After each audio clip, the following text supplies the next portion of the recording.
तो hello everyone, मैं हूँ आशा सिन्हा और स्वागत है आपका स्कूल शिक्षा के इस ऑनलाइन लर्निंग प्लेटफॉर्म पर। आज के इस वीडियो में हम लोग बात करने वाले हैं most important topics social studies की, जो आपके सीएचएस और सैनिक स्कूल क्लास 9th के लिए काफ़ी ज़्यादा हेल्पफुल होने वाले हैं। तो उसके बारे में हम लोग बात करेंगे यहाँ पे, और काफ़ी ज़्यादा इंपॉर्टेंट है। मतलब ऐसा है ना कि अगर आपने इसको पढ़ लिया तो आपने जो मेजॉरिटी सिलेबस है वो कवर कर लिया। इसका मतलब ये नहीं है कि जो बाकी टॉपिक्स छूट गए हैं वो आप नहीं पढ़ेंगे, ठीक है। मैं सिर्फ इंपॉर्टेंट टॉपिक्स की बात कर रही हूँ जो आपके एग्जाम के लिए ज़रूरी है, जिसपे आपको थोड़ा ज़्यादा ध्यान देने की ज़रूरत है। तो इस चीज़ को ध्यान में रखिएगा। तो शुरू करते हैं पहले हिस्ट्री से। हिस्ट्री की बात करें ना तो हिस्ट्री 3 पार्ट्स में डिवाइडेड है। एंड जो आपका मॉडर्न हिस्ट्री वाला है, 3 पार्ट्स होते हैं ना, एंशिएंट, मिडिवल और मॉडर्न। तो जो मॉडर्न पार्ट होता है वो बहुत ज़्यादा इंपॉर्टेंट है, सबसे ज़्यादा क्वेश्चन इसी से आते हैं। और उससे भी कौन कौन से टॉपिक से पूछे गए हैं, ठीक है, मैं पैटर्न और पीवाईक्यू पे बेस्ड जो है वो बात कर रही हूँ। अगर बात करें तो नॉन कोऑपरेशन मूवमेंट, ठीक है, जो नॉन कोऑपरेशन मूवमेंट है उससे आता है। सिविल डिसोबीडियंस मूवमेंट, मतलब जो मेजर आपके फ्रीडम मूवमेंट्स रहे ना, उससे जो क्वेश्चंस है वो ज्यादा पूछे जाते हैं, खासकर जो गांधीयन मूवमेंट्स। तो उस पर आपको ध्यान देने की जरूरत है, उनके बारे में पढ़ना आपको जरूरी है। सिविल डिसोबीडियंस हो गया, क्विट इंडिया मूवमेंट हो गया, और कुछ फ्रीडम फाइटर्स या फिर कहे जो लीडर्स रहे मॉडर्न हिस्ट्री में, जैसे महात्मा गांधी, जवाहरलाल नेहरू, भगत सिंह, सुभाष चंद्र बोस, इनके बारे में आपको पढ़ने की जरूरत है। और एक और आता है टॉपिक हमारे मॉडर्न हिस्ट्री का very important, that is revolt of 1857, ठीक है। हमने वन टाइम इसका वन शॉट जो है वो किया भी था, अगर आप चाहो तो देख सकते हो। तो कॉजेस के बारे में पढ़ना है, इकोनॉमिक हो, सोशल हो, ठीक है। फिर क्या होता है, इसका इम्पैक्ट क्या होता है, कुछ 3-4 जो है वो इम्पैक्ट निकल कर आते हैं, है ना। जैसे जो कंपनी रूल था उसको एंड किया जाता है और फिर क्या शुरू किया जाता है, rule through the British parliament. सीधा ब्रिटिश पार्लियामेंट अब जो है वो रूल करती है, गवर्नर जनरल का नाम वाइस रॉय हो जाता है।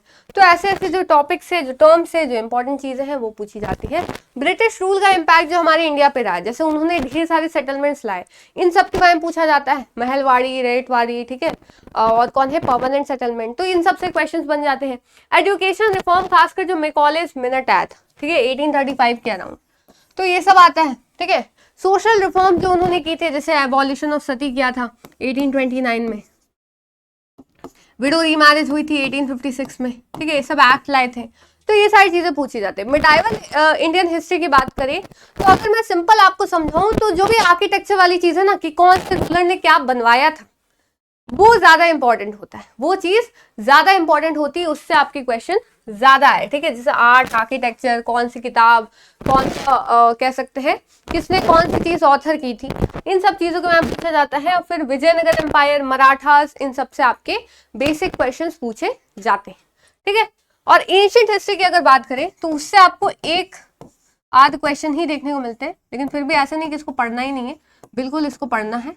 हालांकि एंशिएंट हिस्ट्री आपके बहुत सिलेबस भी इसका कम है, आपके लेवल की अगर बात करें तो ये आप पढ़ सकते हो, बिल्कुल आपको पढ़ना है, लेकिन मतलब मोस्ट इंपॉर्टेंट टॉपिक्स में इससे भी 1-2 क्वेश्चन आ जाते हैं, तो इससे इसको ऐसा नहीं कि छोड़ ही देना है पूरा। चलिए आगे बात करते हैं।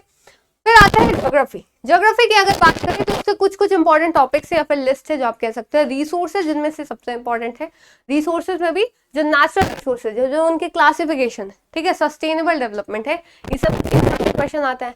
इंडिया ज्योग्राफी या फिर इंडियन ज्योग्राफी की बात करें तो हिमालय के बारे में क्वेश्चन आते हैं, गैंगेटिक प्लेन्स, डेक्कन प्लेट्यू, इन सब के बारे में। क्लाइमेट जोन जो होते हैं, जैसे ट्रॉपिकल, है ना, फ्रिजिड जोन, टेम्परेट जोन, इन सब से क्वेश्चन आते हैं। रिवर सिस्टम भी काफी ज्यादा इंपॉर्टेंट है, जो ट्रिब्यूटरीज होती है अलग अलग रिवर्स, उन सब से क्वेश्चन पूछे जाते हैं। तो ये सारी चीज आपको ध्यान में रखनी है। एग्रीकल्चर जो पार्ट है ज्योग्राफी का ही, अगर आप छोटे लेवल की बात करो तो इसमें क्रॉप्स के बारे में, क्रॉप के सीजन्स के बारे में आता है, इरिगेशन के बारे में, और खासकर जो एक मेजर चेंज आया था एग्रीकल्चर के फील्ड में, that is the green revolution, वो भी पूछा जाता है। एनवायरनमेंट के बारे में बात करें तो वही क्लाइमेट चेंज, डिफॉरेस्टेशन, इन सब के बारे में आपको थोड़ा थोड़ा नॉलेज होना चाहिए कि डिफॉरेस्टेशन क्या होता है, इसको अलग अलग मेथड्स क्या होते हैं करने के। तो ये सारी चीजें से आपका क्वेश्चन है वो बन जाता है। फिर बात करते हैं सिविक्स की, ठीक है। सिविक्स की बात करें तो ओवरऑल जो आपको कॉन्स्टिट्यूशन है उसके अराउंड ही आपका पूरा सिलेबस रिवॉल्व करता है। उसमें सबसे इंपॉर्टेंट टॉपिक जैसे आते हैं फेडरलिज्म के बारे में, सेक्युलरिज्म के बारे में, डेमोक्रेसी के बारे में, जो सिंपल टर्म्स होते हैं वो आपको पता होने चाहिए। फिर फंडामेंटल राइट्स काफी ज्यादा इंपॉर्टेंट टॉपिक है, और फंडामेंटल ड्यूटीज। फिर स्ट्रक्चर ऑफ इंडियन गवर्नमेंट आपको पता होना चाहिए कि काम कैसे करता है, जैसे सेंट्रल लेवल पे, स्टेट लेवल पे। सेंट्रल लेवल पे वही पार्लियामेंट की बात हो रही है, ठीक है। स्टेट लेवल पे जैसे आपका लेजिस्लेटिव असेंबली है, काउंसिल है, तो उससे रिलेटेड जो भी लोग हैं, और खासकर लोकल लेवल पे पंचायती, जैसे आप यहाँ देख सकते हैं। जुडिशरी की बात करें तो सुप्रीम कोर्ट, हाई कोर्ट से क्वेश्चन आ जाते हैं, जुडिशियल रिव्यू, ये सब आपको पता होना चाहिए। जो आपका सिलेबस, ठीक है, पढ़ा तो नहीं रहे, आपको बस एक्सप्लेन करें कि क्या क्या आते हैं, तो इन सब टॉपिक्स पे आपको ध्यान रखना है। इकोनॉमिक्स हालांकि आपको नहीं जानना है, लेकिन जो बेसिक होते हैं, जैसे पॉवर्टी क्या होती है, अनएम्प्लॉयमेंट क्या होता है, पॉवर्टी और अनएम्प्लॉयमेंट का क्या रिलेशन है, ये सब बेसिक कॉन्सेप्ट्स आपको पता होना चाहिए। मनरेगा, ये सब स्कीम से भी क्वेश्चन आ जाते हैं। फिर इंडस्ट्रीज होते हैं, जैसे प्राइमरी हो गया, सेकेंडरी हो गया, टर्शियरी हो गया, ठीक है, अलग अलग सेक्टर्स होते हैं, ये आपको पता होना चाहिए। इकोनॉमिक्स में जो बेसिक नॉलेज है वो पता होनी चाहिए। तो इंपॉर्टेंट टॉपिक्स तो हो गया, अब इसको पढ़े कैसे और कहाँ से पढ़े, अच्छे से कैसे समझे, ठीक है, कि हम लोग एग्जाम में इसको बना कर आए, इसको कर गए आए। तो सिंपल सा अगर मैं आपको बताऊं कि इसकी स्ट्रैटेजी क्या होनी चाहिए, सबसे पहले तो एनसीईआरटी बुक, ठीक है, कोई भी आपका एग्जाम हो, जिस भी आपका लेवल का होता है ना, तो जिस भी लेवल का आपका पेपर है, चाहे वो 9th लेवल का हो, 11th लेवल का हो, जो भी लेवल का आपका पेपर हो, उसमें सिंपल सी बात है कि क्या करना है आपको, कि आप जो अभी करंट क्लास में उसके एनसीईआरटी, और जिस क्लास में आप जाने वाले उसकी एनसीईआरटी अगर आप हल्की फुल्की आगे आने वाली, जैसे मैंने अगर बताया फिजिकल फीचर्स, तो अगर आप क्लास 8 के स्टूडेंट हो तो आपने क्लास 8 की ज्योग्राफी तो पढ़ ली, रिसोर्सेस है, एग्रीकल्चर है, ये सब पढ़ना है ना, ये सब मैंने टॉपिक्स बताए हैं।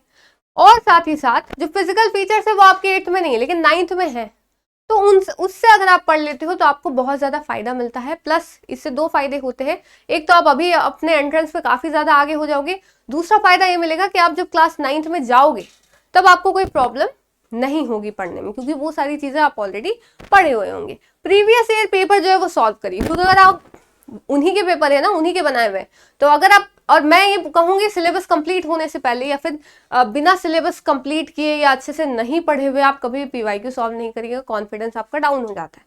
तो आप अच्छे से पढ़ लीजिए, उसके बाद पीवाईक्यू जो है वो आप सॉल्व कर सकते हैं। मैप वर्क वाला आपको चीज ध्यान देना होगा, क्योंकि ज्योग्राफी जो है ना, ये खासकर ज्योग्राफी के लिए इंपॉर्टेंट है, कि ज्योग्राफी अगर आप मैप आपके दिमाग में चल रहा हो ना, तो आपको रटने की कोई जरूरत नहीं पड़ेगी, ठीक है, कोई भी जरूरत नहीं पड़ेगी।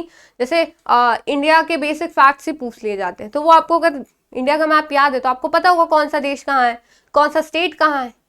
तो ये सारी चीजें हैं, और की कॉन्सेप्ट आपको समझने की जरूरत है, मतलब जो कॉन्सेप्ट होता है कि क्या कैसे काम करता है, ये सिंपल सी हिस्ट्री में आपको काम आ सकता है, ठीक है। हिस्ट्री सिर्फ रटने वाली चीज नहीं है, समझने वाली भी चीज है कि कौन सा बैटल कैसे हुआ या उसका क्या इम्पैक्ट पड़ा, खासकर मॉडर्न हिस्ट्री में, कि क्यों ऐसा होता है कि 1946 में भी इंडिया जो है वो नहीं डिवाइड हो रहा था, पाकिस्तान नहीं बन रहा था, लेकिन ऐसा क्या हो गया 1947 में, एक साल बाद ही, कि इंडिया पाकिस्तान बन जाते। तो ये चीज आपको समझने की जरूरत है, जो आपको आगे भी काम देगा, तो वो समझने का है। और साथ साथ जो सिविक्स में कि कैसे गवर्नमेंट काम करती है, वो आपको जानने की जरूरत है, वो आपको समझने की जरूरत है, वो आप रट कर नहीं कर सकते, ठीक है। तो यही जो है वो बातें थी, तो मोस्ट इंपॉर्टेंट टॉपिक जो आपके सोशल स्टडीज में है आपके एंट्रेंस एग्जाम के लिए। तो ऐसे ही आपको आगे आने वाली वीडियोस जो है वो मिलते रहेंगे, जिससे आप अपने एंट्रेंस एग्जाम को अच्छी तरह से समझ सकते हो, ठीक है, उसके एग्जाम पैटर्न को, सिलेबस को, स्ट्रैटेजीज को। तो फिर मिलते हैं नेक्स्ट वीडियो में, तब तक के लिए thank you so much and bye bye.